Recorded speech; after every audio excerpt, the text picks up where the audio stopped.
Bismillahirrahmanirrahim. Assalamu alaikum. Welcome back to Small Talk. I'm going to do a brief update on the stock market, on US economy, and also Tesla in the meantime, also on Trump tariff.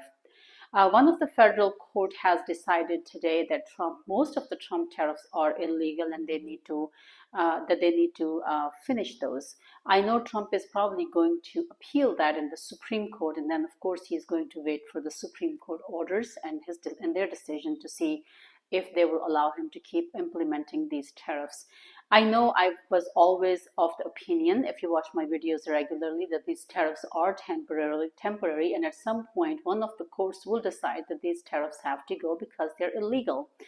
Up until today, that discussion never took place, and now we knew that there was a case going on in one of the federal courts, and finally they gave their decision that the tariffs that he has been imposing on some of the countries are absolutely illegal, and this trade war is unnecessary. So that's kind of bullish catalyst for the stock market going into next week. The other thing I want to talk about is we all know that we had Jackson Hole meeting in August, and everybody was anticipating for Jerome Powell to give us an indication of a rate cut. Jerome Powell in his last FOMC meeting was very hawkish, and he said that you're lucky that we're not raising rates, which kind of impacted the stock market a lot, and stock market started reacting to that. However, in the Jackson Hole meeting, after we got the labor market data and the inflation market data, Jerome Powell obviously realized that he's probably too slow, Mr. Too Slow after all, in cutting rates, because the labor market is declining. There is a very small or minimal job growth in the labor market, and that showed in the labor market statistics in the last report that we got recently. However, in the meantime, we did see that when we got the last CPI report, that inflation was ticked higher, and the reason being was obviously Trump tariff, which is causing ultimately the inflation to go high. When we look at the tariff model and how the tariffs are imposed, obviously when we impose a tariff on a country, ultimately the cost of the production goes higher because they raise the prices, maybe not as much, but when they sell their products to the US, they obviously increase the prices because now they're paying extra tax on their exports.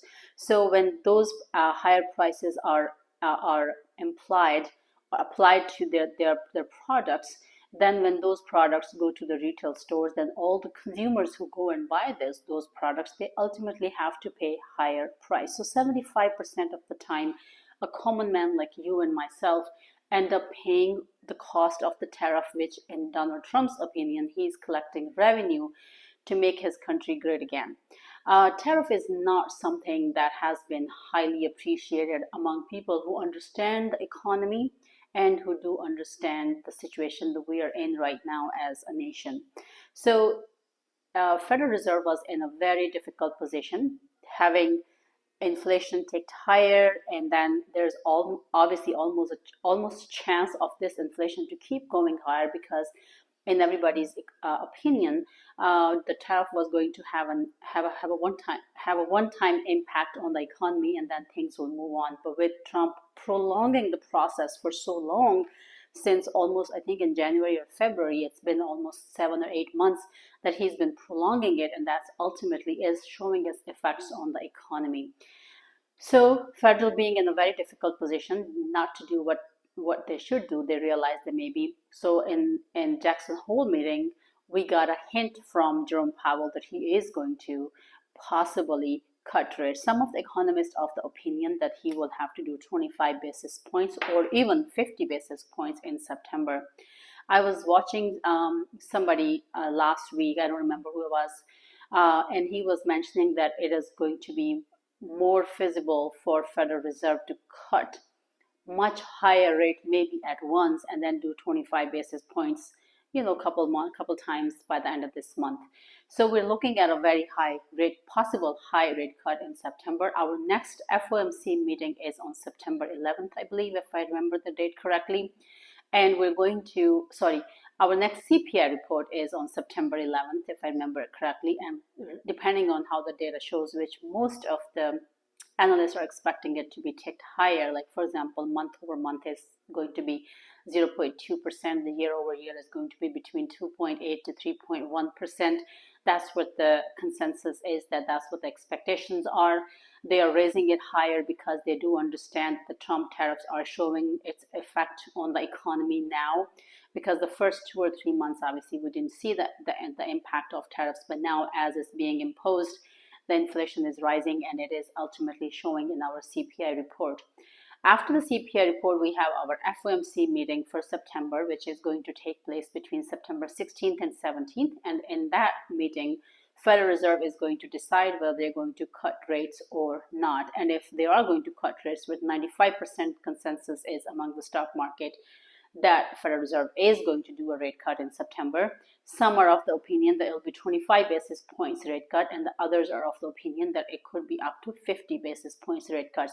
Whether it's 25 or 50, it's almost guaranteed certain that there is going to be a September rate cut in the next FOMC meeting.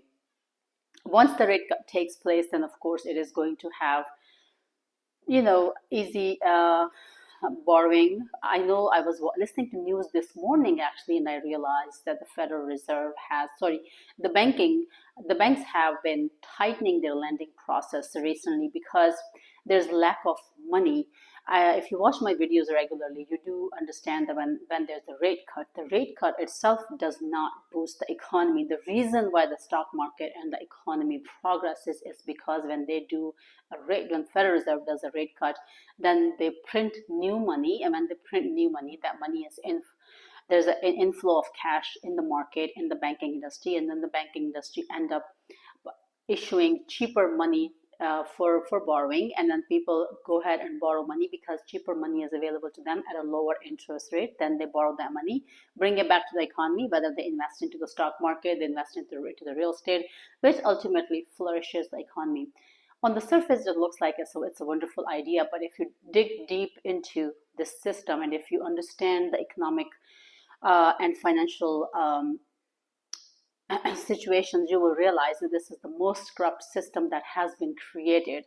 And this system has been created to make rich even richer and the poor people always remain poor. So this system benefits the large lending institutions, the big companies who are borrowing money at a lower interest rate because they're ultimately investing that money into growing their businesses, and they're paying very low interest rate. And those large industries and large investors have access to that money before the money gets to a common individual like retailers like you and I.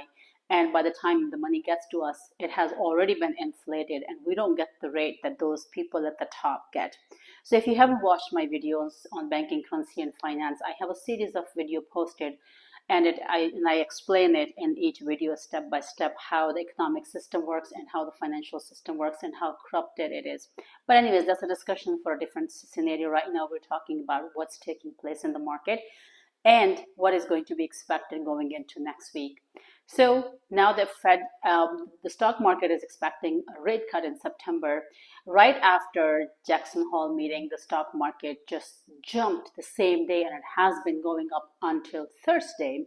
And then Friday, after Alibaba had announced their earnings, that they are coming up with their own AI chips, which kind of crashed NVIDIA because their AI chip is very special to NVIDIA chips being sold in China market. Of course, Alibaba's AI chip crash was not as significant as the DeepSeek crash was back in mid-February or end of February when they announced that DeepSeek has their own AI chip, which kind of caused NVIDIA crash. And it took some time for the stock market and investors to understand the business model of DeepSeek and understand what impact it's going to have, if any, on NVIDIA chips. And it took some time for the stock market to digest it. Whereas Alibaba chip is very different. It's going to impact NVIDIA chips only because it's going to lower their sales in China market, and that's why NVIDIA crashed. And that kind of gave a boost to Alibaba. So Alibaba was higher, almost 13 or 14%, if I remember correctly, on Friday by the end of the day. So Nvidia crash has been crashing the stock market on Friday all day, and that kind of caused most of the AI chips have given up all their gains that they had gotten from the whole past week after the Jackson Hole meeting. So, Tesla, I want to talk about Tesla, of course, because that's my favorite stock. Tesla's sales have been declining across Europe and China, whereas BYD, Li Auto, sorry, BYD's sale has been going up compared to Tesla. Also, Li Auto, their sales have been going up, and that's kind of creating a competition for Tesla. Of course, the people who are short-sighted, they're going to take this as a negative catalyst, but people are not, the smart investors are not looking at Tesla as a car company anymore. They're looking at Tesla as an AI company, and they are looking at their robotaxi and their FSDs, full self-driving cars, as the potential growth for the company. And they are hopeful that just their robotaxi alone is going to be $1 trillion market, if not more. If you listen to Dan Ives, he's one of the largest tech lover. He does explain why he thinks Nvidia, Palantir, and Tesla are going to grow much higher, and he is very hopeful that in the next 5 years, the price of Tesla is going to be $2,500 or higher. Kathy Wood is of the same opinion, and to be honest, I'm of the same opinion as well. Five years is too far away for me. For me, I look at the year, 6 months to a year. And in my opinion, 6 months from now, by the end of this year, Tesla has to be 400, possibly 450. And in the long run, of course, it could go up to $2,500 because they have so many things in the pipeline.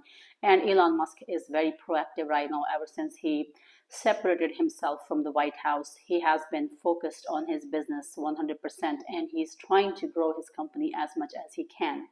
So Tesla, in my opinion, is going to be $400. So I would recommend, not personalized financial advice, that you should buy every dip possible if you have the cash sitting on the sideline.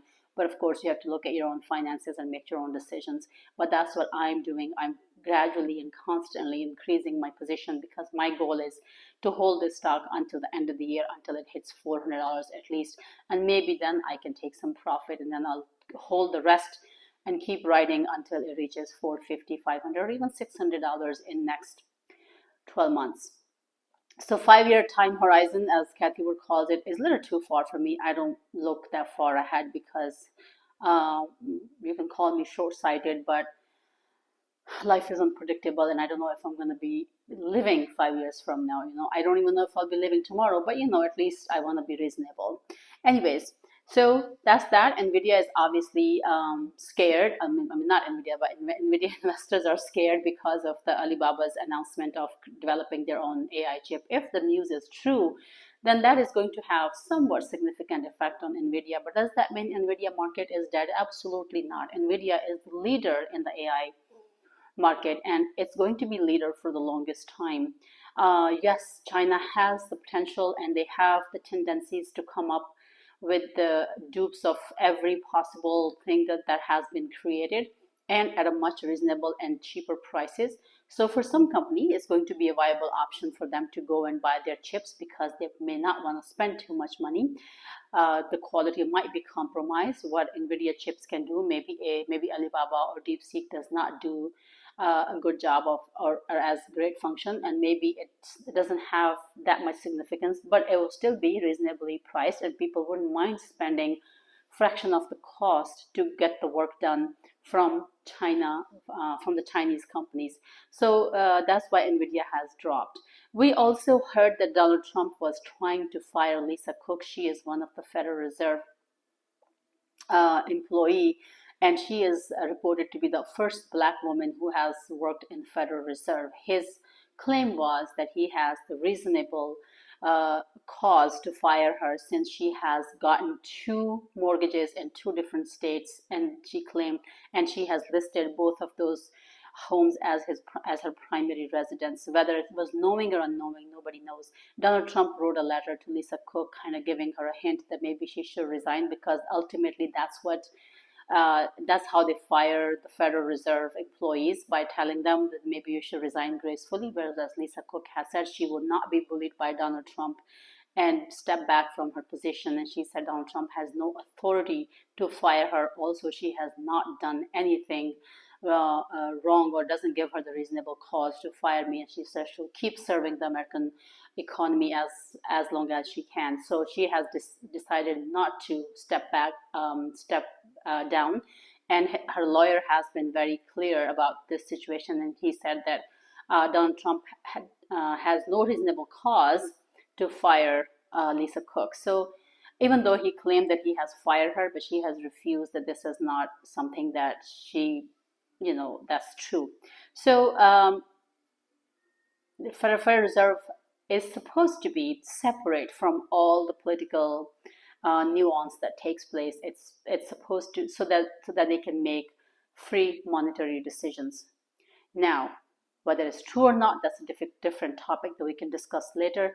If you watch my videos regularly, you know that I am totally opposed to having a Federal Reserve to begin with. This institution should not exist, in my opinion, if we want the economies to flourish. And if Federal Reserve should not exist, and central banks should not exist, in my opinion. Also, IMF should not exist, in my opinion. If you're a real human being and you care about other human beings, these three institutions are the most corrupt institutions that have been created in the history of our financial world. But that's a different discussion. But on the paper, on the surface, Federal Reserve has to be separate from all kind of political influence, and so they can make independent financial decisions. Because if you think about it, the politicians, the big investors, the large institutions, they like lower interest rate because that helps them borrow money at cheaper price and then reinvest that money to make the stock market run and ultimately pocket all the profits that they can. Whereas Federal Reserve has to look at the economy to make sure that cutting rates or raising rates is going to, what kind of implication it's going to have on the economy of a country. Because if the US economy suffers, ultimately the entire world feels the pain of this suffering economy. So Federal Reserve has to make choices whether they should cut the rate or not, depending on the economic data that they receive, the labor market statistics that they receive, and then they have to make the decision. So therefore, Federal Reserve has to be a non-biased, independent institution and should not have any political influence. We all noticed that in recent months, Donald Trump has been after Jerome Powell. He's been calling him Mr. Too Late, and he's been demanding him to do rate cut, which Jerome Powell has been very resilient to not cutting rates until he saw the clear signal from the labor market that it's time, maybe it's time, or maybe he is Mr. Too Late after all to cut rates. If you watch my videos regularly, you know I personally was of the opinion that Jerome Powell and Federal Reserve is at least 2 to 3 rate cuts behind. They should have cut the rates a few months ago, and they should have been already working on it. But well, Federal Reserve has to do their own things. They are obviously very data dependent.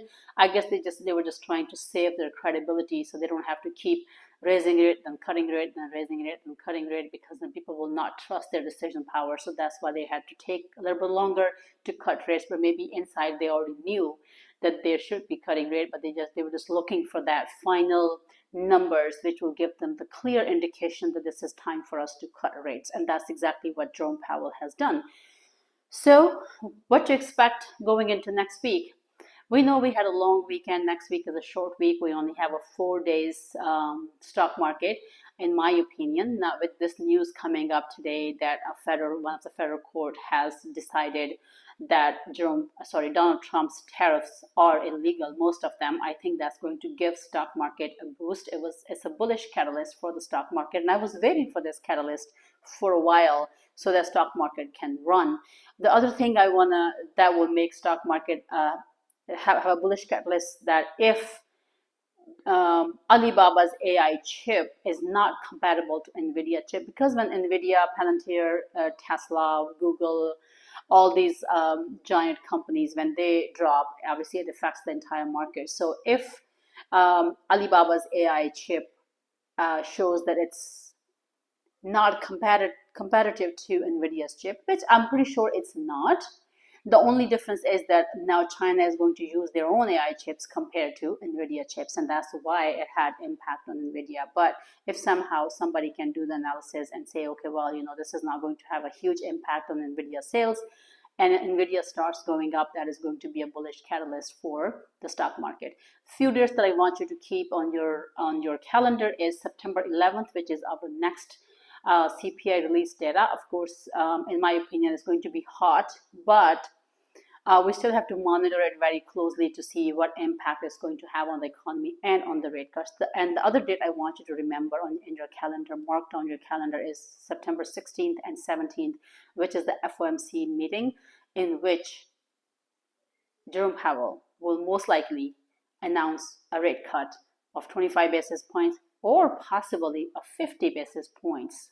Let's see if he does 25 basis points or 50 basis points. Please share your thoughts in the comment section. Let me know, what do you think? How much rate cut would he announce? In my personal opinion, I think he's going to start slow with the 25 basis points. And if he sees that it's not having as much impact on the economy, maybe in the next FOMC meeting, he will do 50 basis points. But I could be wrong. Let's see what the consensus is of all my viewers. I don't have that many, but whoever I have, at least they can give their votes and see who is right by September 16th. So these are the two dates that I want you to mark your calendar for, because these are very important, and that is going to decide which direction the stock market is going to go. Also, we also know that crypto. I was watching one of the market analysts on social mainstream media, and he's of the opinion that Ethereum is going to $60,000, and Bitcoin is going to go to $200,000 by the end of the year. If you have watched my videos in the past, I think I don't advocate for other cryptocurrencies. However, Bitcoin is my favorite cryptocurrency, and for Bitcoin, I can tell you that my opinion is that by the end of this year, $185,000 to $200,000 is very well expected. Next stop is 167, and then after that is 185. And if we get really lucky, we can see $200,000 to even $250,000 by the end of the year for Bitcoin. But the first point that we want to see is $167,000 for Bitcoin price. Tesla hit its $348.68 buying point. That was the handle buying point, but then it dropped on Friday, gave away lots of its gains. But now we do realize that $368 is the next buying point. And then if it clears that, then it has to go to $387, and then ultimately $400 by the end of the year. And in my humble opinion, I think Tesla will hit higher than $400, but $400 is minimum forecast for me for Tesla by the end of the year. We're not that far away from the end of the year. We only have 4 months left. So it's absolutely doable, and maybe we can even go higher, but minimum, my target is 400 by the end of the year. Bitcoin, of course, as I said, 167, it has to hit 167 once it clears, 147, then 167, 185, and then 200, and then after that it could go to $250,000. So let's shoot for 147K first and see if it hits and how soon it hits. I know it has been declining recently. It hasn't been going out over 121,000, I believe, is the highest for Bitcoin. Anyways, going into next week is a small trading week, only 4 trading days, and I think stock market is going to get some recovery from the Friday crash because it has one bullish catalyst until Donald Trump will go ahead and appeal that in the Supreme Court, and then of course that is going to have an impact on the stock market again, which I am almost 100% sure that he would do. And if some of the ETF funds managers and large investors, if they're smart, they probably would not jump into the stock market after listening to or watching this news, because they do understand that Trump is not going to give up that quickly, and he will most likely appeal that into the Supreme Court. But at least for the short run, for next day or two, until he does so, we will be able to see some recovery in the stock market. But overall, I am bullish because I think Trump tariff has its turn, and I think people have realized that his policies are making the stock market and economy crash overall. Federal Reserve's rate cuts will obviously boost the economy and the stock market. So after September 16th and 17th, once they announce the rate cut, I think market will run. September 11th, CPI report, depending on how good or bad it is, will also decide which direction the stock market is going to go. I know most of the analysts are expecting it to be higher to begin with.